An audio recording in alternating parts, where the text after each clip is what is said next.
यवतमाळ शहरात स्वर्गीय अजितदादा पवार यांच्या पवित्र स्मृतींना अभिवादन करण्यासाठी आयोजित अस्थिकलश दर्शन यात्रा आणि सर्वपक्षीय श्रद्धांजली सभा भावनिक वातावरणात आणि शांततेत पार पडली।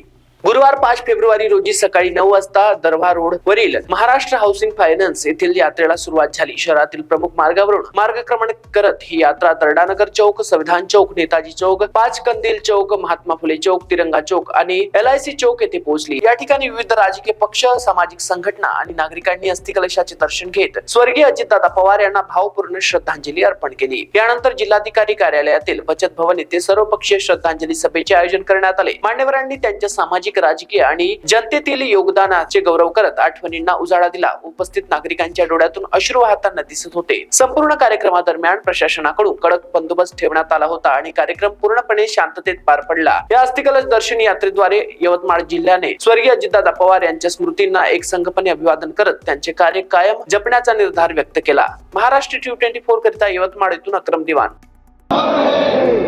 अजितदादा